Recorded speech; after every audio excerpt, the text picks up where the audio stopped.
ನನಗೆ ಇನ್ನೊಂದು ಏನ್ ಅನಿಸ್ತು ಅಂದ್ರೆ ಹೊರಗಡೆ ಒಂದಷ್ಟು ಟ್ರೋಲ್ ಆಗ್ತಿತ್ತು. ರಘು ಅವರು ಚಪಾತಿನೋ ಏನೋ ತಿಂತಿರ್ತಾರೆ, ಗಿಲ್ಲಿ ಅವರು ಸ್ವಲ್ಪ ಕೊಡು ಸ್ವಲ್ಪ ಕೊಡು ಸ್ವಲ್ಪ ಕೊಡು ಅಂತಿರ್ತಾರೆ.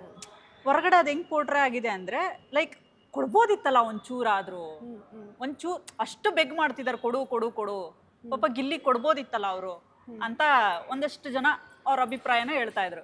ಯಾಕೆ ಕೊಡ್ಬೋದು, ನಿಮಗೆ ಏನ್ ಅನ್ಸ್ತು ಅದನ್ನ ನೋಡಿದಾಗ? ಓಕೆ, ನನ್ಗೆ ಅಲ್ಲಿ ನೋಡಿದಾಗ ಏನಾಯ್ತು, ಗಿಲ್ಲಿ ತುಂಬಾ ಸತಾಯಿಸಿರ್ತಾನೆ. ಇವ್ರಿಗೆ ಏನಾಗಿದೆ, ಕೊಟ್ಟು ಕೊಟ್ಟು ಒಂದು ಫ್ರಸ್ಟ್ರೇಷನ್ ಲೆವೆಲ್ಗೆ ಹೋಗಿ ಹಂಗೆ ಮಾಡಿರ್ತಾರೆ. ಅದನ್ನ ನಾನು ಸರಿ ಅಂತಾನೆ, ಒಂದು ಪೀಸ್ ಕೊಡ್ಬೋದಿತ್ತು, ಅಷ್ಟೊಂದು ಕೊಡೋಣ ಕೊಡೋಣ, ನಮ್ಗೆ ಅದು ನೋಡಿದ್ರೆ ಅಯ್ಯೋ ಪಾಪ ಗಿಲ್ಲಿ ಅಂತ ಹೊಟ್ಟೆ ಹೊರ್ದೋಗಿದೆ, ಕೊಡ್ಬೋದಾಗಿತ್ತೇನೋ. ಬಟ್ ನಾನು ಏನು ಹೇಳೋದಂದ್ರೆ, ಗಿಲ್ಲಿದೊಂದು ಏನು ಭಯ ಅಂದರೆ, ಈವನ್ ನಮ್ಮ ಹಣ್ಣುಗಳೆಲ್ಲ ಕಳ್ತನ ಮಾಡಿಬಿಡ್ತಿದ್ದ, ಮೊಟ್ಟೆ ಎಲ್ಲ ಕದ್ಬಿಡ್ತಾ ಇದ್ದ. ಸೊ ಗಿಲ್ಲಿ ಅಂದರೆ ಒಂದು ಸ್ವಲ್ಪ ಭಯ. ಎಲ್ಲ ಕದ್ದಿ ಕದ್ದಿ ಚೆನ್ನಾಗಿ ತಿಂದಿರ್ತಾನೆ. ಮತ್ತು ಏನಾದರೂ ಅಡುಗೆ ಮನೆಯಲ್ಲೂ ಅಷ್ಟೇ, ಅದೇನೋ ಚಪಾತಿಗೆ ಸಕ್ಕರೆ ಹಾಕೊಂಡು ಅದೇನೇನೋ ಮಾಡ್ಕೊತಾ ಇದ್ರು, ಇನ್ನೇನಲ್ಲಿ ಏನು ಪಾಪ ಇಲ್ವಲ್ಲ, ಅದೇ ನಮಗೆ ದೊಡ್ಡ ಸ್ವೀಟ್ ಥರ ಏನೋ ದೊಡ್ಡ ಏನೋ ಸಿಕ್ಬಿಡ್ತು ಅನ್ನೋ ಥರ. ಸುಮಾರು ಸಲ ಕೊಡೋಣ ಅಂತ ಹೇಳಿ ಮಾಡಿಸ್ಕೊಂಡು ತಿಂತಾನೆ. ಅವ್ನು ರಕ್ಷಿತಾ ಅವ್ನು ಹಣ್ಣು ತಿನ್ಬೇಕಂದ್ರೆ ರಕ್ಷಿತಾ ಎಲ್ಲ ಬಿಡಿಸ್ಕೊಡೋದೆಲ್ಲ ಮಾಡ್ತಾಯಿದ್ಲು. ಸೊ ಅವ್ನು ಒಂಥರ ಈಸಿ ಮಾಡ್ಕೋತಾನೆ ಅವ್ನ ವರ್ಕ್ನ. ರಘು ಅವರು ತುಂಬ ಕೊಟ್ಟು ಕೊಟ್ಟು ಬೇಜಾರಾಗಿ ಹಂಗೆ ಮಾಡಿರ್ಬೋದು, ಅಥವಾ ಏನೋ ಅವರಿಬ್ಬರ ಮಧ್ಯೆ ಏನೋ ಡಿಫ್ರೆನ್ಸ್ ಆಗಿ ಅದನ್ನು ಹಂಗೆ ರಿಯಾಕ್ಟ್ ಮಾಡಿರ್ಬೋದು. ಇಲ್ಲಿಂದ ನಮ್ಗೆ ಆ ವಿಡಿಯೋ ನೋಡಿದಾಗ ಹೌದು ಅಷ್ಟೊಂದು ಕೇಳುವಾಗ ಒಂದು ಪೀಸ್ ಕೊಟ್ಟಿದ್ದಿದ್ರೆ ಏನಾಗ್ತಿತ್ತು ಅಂತ ಅನಿಸುತ್ತೆ. ಬಟ್ ಗಿಲ್ಲಿ ಮಾಡೋ ತರಲೆ ತುಂಡಾಟಿಗೆ ಹೋಗೋ, ನೀನು ಬೇಕಾದ್ರೆ ಒಳಗಡೆ ಮಾಡಿಸ್ಕೊ ಹೋಗೋ, ನನ್ನ ಹತ್ರ ಏನಕ್ಕೆ ಬರ್ತೀಯ ಅಂತಲೂ ಅವ್ರು ಅಂದಿರ್ಬೋದು. ಅಲ್ಲಿ ತುಂಬ ಏನು ಮಹಾಪರಾಧ ಅಂತ ಅನ್ಸಲ್ಲ. ಅಲ್ಲಿ ನಮ್ಗೆ ಯಾರು ತಿನ್ನುವಾಗ ಎಲ್ಲಿ ಬಂದು ಇಸ್ಕೊಂಡ್ಬಿಡ್ತಾರೋ, ನಾವೇ ಫಸ್ಟ್ ತಿನ್ಬಿಡೋಣ ಅನ್ನೋದು ಇರುತ್ತೆ. ಯಾಕಂದರೆ ಸಿಗೋದೇ ಸ್ವಲ್ಪ ಅಲ್ಲ, ಬೇಕಾದರೆ ಹೋಗಿ ಮಾಡಿಸ್ಕೊಳ್ಳಿ ಅನ್ನೋ ಕಾರಣಕ್ಕೆ ಹಂಗೆ ಅಂದಿರ್ತಾರೆ. ಒಂದು ಪೀಸ್ ಕೊಡ್ಬೋದಿತ್ತೇನೋ ಅಷ್ಟೊಂದು ಕೇಳಿದಾಗ. ಬಟ್ ರಘು ಅದೇ ಸ್ವಲ್ಪ ನನಗೆ ಕೆಲವು ವಿಚಾರದಲ್ಲಿ ರಘು ಅಷ್ಟು ಇಷ್ಟ ಆಗಲ್ಲ.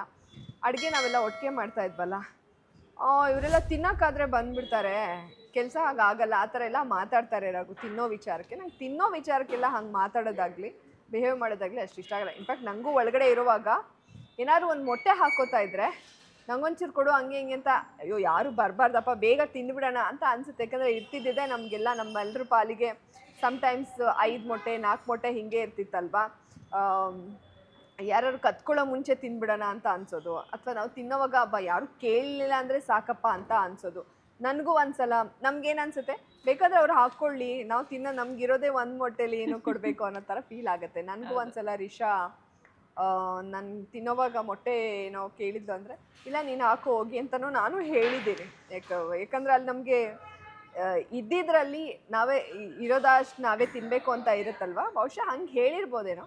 ರಘುದು ತುಂಬ ತಪ್ಪು ಅಂತ ಏನಿಲ್ಲ, ಗಿಲ್ಲಿ ಬಗ್ಗೆನೂ ಏನು ತುಂಬ ಸಿಂಪತಿ ಅಂತಲ್ಲ, ಅಲ್ಲಿಂದ ಚಪಾತಿ ಇರುತ್ತಲ್ಲ ಹೋಗಿ ಮಾಡಿಸ್ಕೊಂತ ಹೇಳ್ಬೋದು. ಅದು ಏನೇನೋ ಜಗಳಕ್ಕೆ ಹಂಗೆ ರಿಯಾಕ್ಟ್ ಮಾಡಿರ್ಬೋದು. ಬಟ್ ತಿನ್ನೋ ವಿಚಾರ ಅಂತ ಬಂದಾಗ ಅದು ನೋಡಿದಾಗ ಎಲ್ರಿಗೂ ಬೇಜಾರಾಗುತ್ತೆ. ಒಂದು ಪೀಸ್ ಕೊಟ್ಬಿಡ್ಬೋದಾಗಿತ್ತು ರಘು.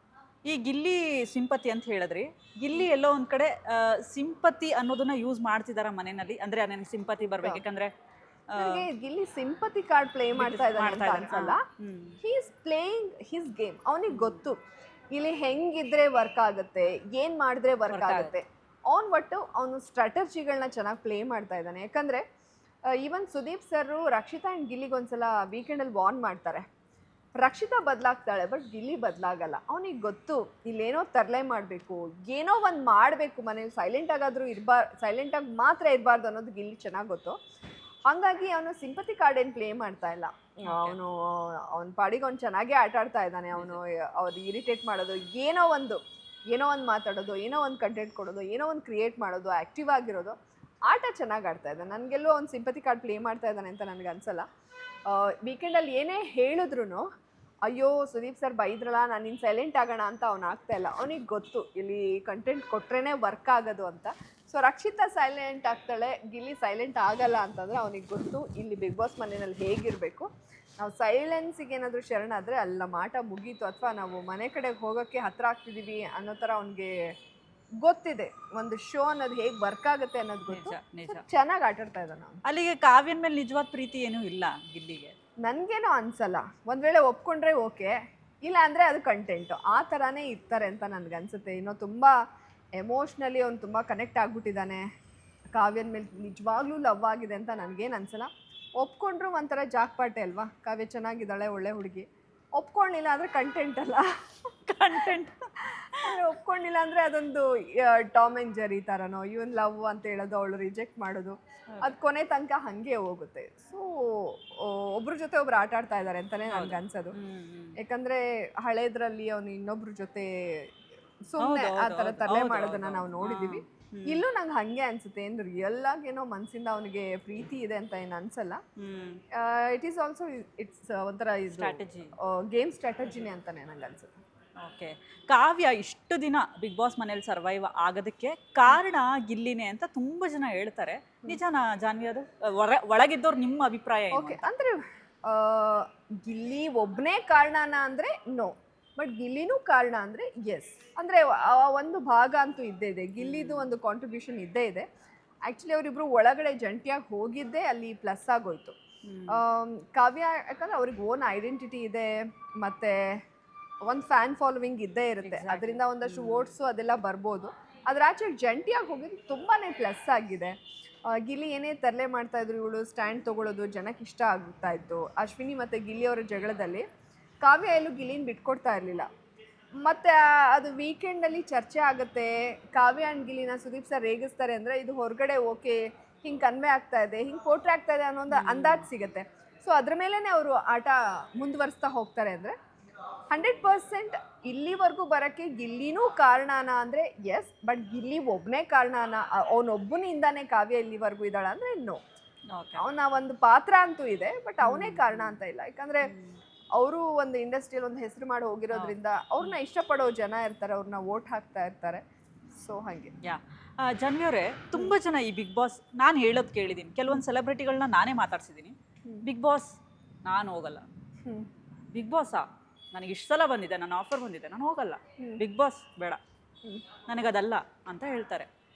ಸೊ ನಿಮಗೆ ಬಿಗ್ ಬಾಸ್ ಅನ್ನುವಂತಹ ಪ್ಲ್ಯಾಟ್ಫಾರ್ಮ್ ಅನ್ನುವಂಥದ್ದು ಎಷ್ಟು ಮುಖ್ಯ ಆಗಿತ್ತು ಆ್ಯಂಡ್ ಯಾಕೆ ಅದು ಅವಶ್ಯಕತೆ ಇತ್ತಾ ಅಂತ? ನನಗೆ ಅದೇ ತುಂಬ ಜನ ಇದನ್ನು ಕೇಳ್ತಾರೆ. ತುಂಬ ಜನ ಹೇಳ್ತಾರೆ ನಮಗೆ ಇಲ್ಲಿ ಹೋಗ್ಬಿಟ್ರೆ ನೆಗೆಟಿವ್ ಆಗುತ್ತೆ ಹಂಗೆ ಹಿಂಗೆ ಅಂತ. ಬಟ್ ನನಗೆ ಹೋಗ್ಬೇಕಂತ ಮುಂಚಿಂದನೂ ಆಸೆ ಇತ್ತು. ಒಂದು ಆ ಎಕ್ಸ್ಪೀರಿಯನ್ಸ್ ಪಡ್ಕೊಳ್ಳೋದಕ್ಕೆ, ಇನ್ನೊಂದು ಇದೊಂದು ದೊಡ್ಡ ಪ್ಲ್ಯಾಟ್ಫಾರ್ಮು, ತುಂಬ ಜನಕ್ಕೆ ನಾವು ರೀಚ್ ಆಗ್ತೀವಿ. ಸೊ ಹಾಗಾಗಿ ನಮ್ಮನ್ನು ನೋಡೋಂಥವ್ರಿಗೆ ಇನ್ನೂ ಒಂದು ಸ್ವಲ್ಪ ಎಕ್ಸ್ಟೆಂಡ್ ಆಗುತ್ತೆ ಅನ್ನೋದು ನನ್ನ ಅಭಿಪ್ರಾಯ. ಸೊ ಹಾಗಾಗಿ ಬಿಗ್ ಬಾಸ್ಗೆ ಹೋಗಬೇಕು ಅಂತ. ಹೌದು, ಬಿಗ್ ಬಾಸಿಂದ ನಾನು ಅದನ್ನೇ ಹೇಳಿದೆ, ಬಂದ ತಕ್ಷಣ ಏನು ಬದಲಾಗಿದೆ ಅಂತ. ತುಂಬ ಡ್ರಾಸ್ಟಿಕ್ ಬದಲಾವಣೆ ಏನು ನನಗೆ ಕಾಣಿಸ್ತಾ ಇಲ್ಲ. ಮುಂಚೆ ಹೆಂಗೆ ಇತ್ತು ಹಾಗೆ ಇದೆ, ಲೈಫ್ ಸ್ಟೈಲ್ ಇರ್ಬೋದು ಪ್ರತಿಯೊಂದೂ, ಅಂತ ಏನು ಬದಲಾವಣೆ ಏನಾಗಿಲ್ಲ ಅಂತ.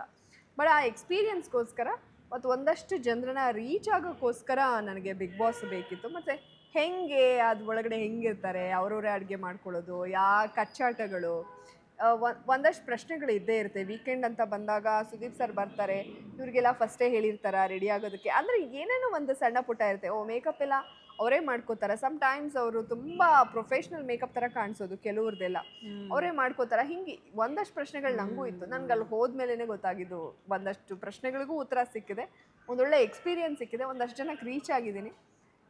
ಒಂದು ಸೋಷಿಯಲ್ ಮೀಡಿಯಾ ಅಂತಂದಮೇಲೆ ಚರ್ಚೆ ಇದ್ದೇ ಇರುತ್ತೆ. ನೆಕ್ಸ್ಟ್ ಸೀಸನ್ ಬರೋ ತನಕ ಇದ್ರ ಬಗ್ಗೆ ಮಾತಾಡ್ತಾರೆ. ಆಮೇಲೆ ಅಲ್ಯಾರೋ ಕನೆಕ್ಟ್ ಆದರೆ ಅವ್ರಿಗೆ ಜೈ ಜೈ ಅಂತ ಇರ್ತಾರೆ, ಒಂದಷ್ಟು ಜನಕ್ಕೆ ಬೈತಾ ಇರ್ತಾರೆ. ಎಸ್, ನನಗೇನೋ ಬಿಗ್ ಬಾಸ್ಗೆ ಹೋಗಬಾರ್ದಪ್ಪ, ನೆಗೆಟಿವ್ ಆಗುತ್ತಪ್ಪ ಆ ಥರ ಎಲ್ಲ ನನಗೇನೂ ಅನಿಸಿರ್ಲಿಲ್ಲ. ಹೋಗಿ ಬಂದಮೇಲೆ ಏನಾಗಿದೆಯೋ ಅದು ಓಕೆ, ನನಗೆ ಅದನ್ನು ಹೆಂಗೆ ಹ್ಯಾಂಡಲ್ ಮಾಡಬೇಕಂತ ಗೊತ್ತು. ಆ ಎಕ್ಸ್ಪೀರಿಯನ್ಸ್ಗೋಸ್ಕರ Bigg Boss. Okay. Vijayalakshmi madam ನಿಮಗೆ ಗೊತ್ತು ಅನಿಸುತ್ತೆ, ಅವರೇ ಒಂದು ಸ್ಟೇಟ್ಮೆಂಟ್ನ ಪಾಸ್ ಮಾಡ್ತಾರೆ. ಅಂದರೆ ಮಾನಸಿಕ ಅಸ್ವಸ್ಥತೆ ಇಲ್ಲದೆ ಇರೋರು ಈ ಥರ ಬಿಗ್ ಬಾಸ್ ಮನೆಗೆ ಹೋಗ್ತಾರೆ. ಯಾಕೆ ನನ್ನ ಮಾನಸಿಕ ಸರಿ ಇಲ್ಲದೆ ಇರೋ ಥರ ಕಾಣ್ತೀನಾ ನಿಮಗೆ, ಬಿಗ್ ಬಾಸ್ ಮನೆಗೆ ಹೋಗ್ತೀರಾ ಅಂತ ಕೇಳಿದಾಗ ಈ ಥರ ಒಂದಷ್ಟು ಸ್ಟೇಟ್ಮೆಂಟ್ ಪಾಸ್ ಮಾಡ್ತಾರೆ. ಏನು ಹೇಳ್ತೀರಾ? ಅವ್ರ ಸ್ಟೇಟ್ಮೆಂಟ್ ನೋಡಿದಾಗ ಹಾಗಾದ್ರೆ ನಾವೆಲ್ಲರೂ ಹುಚ್ಚರ? ಹಾಗಾದ್ರೆ ನೋಡಿ, ಒಳಗಡೆ ಹೋಗಿ ಬಂದಿದ್ದೀವಲ್ಲ 12 ಸೀಸನ್ ಅಲ್ಲಿ, ಈಗ 1 ಸೀಸನ್ ಅಲ್ಲಿ 20 ಜನ ಕಂಟೆಸ್ಟೆಂಟ್ಸ್ ಅಂದ್ರು. ಓಕೆ, 106 ಜನ ಕಂಟೆಸ್ಟೆಂಟ್ಸ್, ಹಾಗಾದ್ರೆ ನಾವೆಲ್ಲರೂ ಹುಚ್ಚರ? ಓಕೆ, ನಿಮ್ಗೆ ಇಷ್ಟ ಇಲ್ವಾ? ಬೇಡ, ಇದು ನಂದಲ್ಲ, ಈ ಪ್ಲ್ಯಾಟ್ಫಾರ್ಮ್ ನನಗಲ್ಲ, ನನಗಿದು ಇಷ್ಟ ಇಲ್ಲ, ರಿಜೆಕ್ಟ್ ಮಾಡಿ. ಅದನ್ನು ಎಲ್ಲರೂ ಹುಚ್ಚರು ಅಂತಂದರೆ ಆ ಶೋಗೆ ಅದು ಒಂದು ವ್ಯಾಲ್ಯೂ ಇರುತ್ತೆ. ಎಷ್ಟೋ ಜನಕ್ಕೆ ಬಿಗ್ ಬಾಸಿಂದ ಹೋಗಿ ಬಂದಮೇಲೆ ಓಕೆ, ಎಷ್ಟು ಜನಕ್ಕೆ ಒಳ್ಳೇದಾಗಿದೆಯೋ ಗೊತ್ತಿಲ್ಲ, ಕೆಟ್ಟದಾಗಿದೆ ಅಂತ ನಾನೇನು ಕೇಳಿಲ್ಲ. ಎಷ್ಟೋ ಜನ ಬಿಗ್ ಬಾಸಿಂದ ಬಂದಮೇಲೆ ಅವ್ರಿಗೆ ರೀಚ್ ಸಿಕ್ಕಿದೆ, ಕೆಲವ್ರಿಗೆಲ್ಲ ಲೈಫ್ ಪಾರ್ಟ್ನರ್ ಸಿಕ್ಕಿದ್ದಾರೆ ಬಿಗ್ ಬಾಸಿಂದ. ಮತ್ತು ಆ ಒಂದು ರೀಚಿಂದ, ಸೋಷಿಯಲ್ ಮೀಡಿಯಾದಲ್ಲಿ ಅವರ ಇರೋ ಆ್ಯಕ್ಟಿವಿಂದ ಅವರಿಗೆ ಒಂದಷ್ಟು ಇನ್ಕಮ್ ವೈಸ್ ಹೆಚ್ಚಾಗಿರುತ್ತೆ, ಪಾಪ್ಯುಲಾರಿಟಿ ಚೆನ್ನಾಗಾಗಿರುತ್ತೆ, ಒಂದಷ್ಟು ಅವಕಾಶಗಳು ಅರ್ಸ್ ಬರುತ್ತೆ. ಸೊ ಅದು ಬಂದ ಮೇಲೂ ಇವರೆಲ್ಲ ಇದು ಮಾಡ್ತಾ ಇದ್ದಾರೆ ಅಂದರೆ ಇವರೆಲ್ಲ ಹುಚ್ಚರ ಹಾಗಾದರೆ? ಹುಚ್ಚರಾಗಿದ್ರೆ ಬಂದು ಕೆಲಸಗಳನ್ನ ಅವ್ರು ಕೊಡ್ತಾರ? ನನ್ಗೇನು ಗೊತ್ತಾ, ಅದು ಅವ್ರ ಪರ್ಸ್ನಲ್ ಒಪಿನಿಯನ್ನೇ ಇರ್ಬೋದು. ಹಂಗಂತ ಒಂದು ದೊಡ್ಡ ಶೋಗೆ ಒಂದಷ್ಟು ಜನಕ್ಕೆ ಕೆಲಸ ಕೊಟ್ಟಿರುವಂಥ ಶೋಗೆ ಒಂದಷ್ಟು ಶೋನ ತುಂಬ ಹುಚ್ಚು ಥರ ಜನ ನೋಡ್ತಾರಲ್ಲ, ಅವರೆಲ್ಲ ಹುಚ್ಚರ. ಹಾಗಾದರೆ ಹುಚ್ಚು ಥರ ಅಂತ ಅಂದರೆ ಅಷ್ಟು ಪ್ರೀತಿ ಕೊಟ್ಟು ಒಂದು ಪರ್ಸ್ನಲಿ ತಗೊಂಡು ಅವರೇ ಸೋಷಿಯಲ್ ಮೀಡಿಯಾದಲ್ಲೆಲ್ಲ ಗಲಾಟೆ ಮಾಡ್ಕೊಳ್ತಾರೆ ಅಂದರೆ ಅಷ್ಟು ಪ್ರೀತಿ, ಅಷ್ಟು ವ್ಯೂವರ್ಶಿಪ್ ಇರೋ ಅಂಥ ಒಂದು ಶೋ ಅದು. ಸೊ ಹಾಗಾದರೆ ಅದಕ್ಕೊಂದು ಬೆಲೆ ಇರಲ್ವಾ? ಅದನ್ನೆಲ್ಲ ಹಂಗೆ ಮಾತಾಡಬಾರ್ದು. ಮಾನಸಿಕ ಅಸ್ವಸ್ಥರು ಹೋಗುವಂಥ ಶೋ ನಿಮಗೆ ಇಷ್ಟ ಇಲ್ವಾ? ಬೇಡ. ನಿಮ್ದಲ್ವಾ ಇದು? ನಿಮ್ಮ ಪ್ಲ್ಯಾಟ್ಫಾರ್ಮ್ ಇದಲ್ವಾ? ಬೇಡ. ನನಗೆ ಈ ಥರದ್ದೆಲ್ಲ ಮಾತಾಡೋದು ನನಗೆ ಇಷ್ಟ ಆಗೋದಿಲ್ಲ. ಯಾಕಂದರೆ ಎಷ್ಟೋ ಜನಕ್ಕೆ ಅನ್ನ ಕೊಡುತ್ತೆ. ಈಗ ನಾವಲ್ಲಿ ಬರೀ ಕಂಟೆಸ್ಟೆಂಟ್ಸ್ ಒಂದು 20 ಜನ ಕಾಣಿಸ್ತೀವಿ, ಅದ್ರ ಸುತ್ತ 500 ಜನ 600 ಜನ ಕೆಲಸ ಮಾಡ್ತಾ ಇರ್ತಾರೆ. ಇದೊಂದು ಎಲ್ಲ ಭಾಷೆಲೂ ನಡೆಯೋದ್ರಿಂದ ಎಷ್ಟು ಜನಕ್ಕೆ ಕೆಲಸ ಸಿಗುತ್ತಲ್ವಾ ಆ ಟೈಮಲ್ಲಿ. ಹಾಗಾಗಿ ಸ್ಟೇಟ್ಮೆಂಟ್ಗಳನ್ನ ಪಾಸ್ ಮಾಡೋದು ಭಾಳ ಈಸಿ ಆಗುತ್ತೆ. ಬಟ್ ಒಂದು ದೊಡ್ಡ ಶೋ ಬಗ್ಗೆ ಮಾತಾಡುವಾಗ ಅವರು ನೋಡಿ ಮಾಡಿ ಮಾತಾಡಬೇಕಾಗತ್ತೆ. ಇಷ್ಟ ಇಲ್ಲ ಅಂದರೆ ನೋ ಅನ್ಲಿ. ಯಾಕೆ ಈ ಥರದ್ದೆಲ್ಲ ಸ್ಟೇಟ್ಮೆಂಟ್ಗಳನ್ನು ಕೊಡೋ ಅಗತ್ಯತೆ ಏನಿರುತ್ತಲ್ವಾ? ಹೌದು ಹೌದು.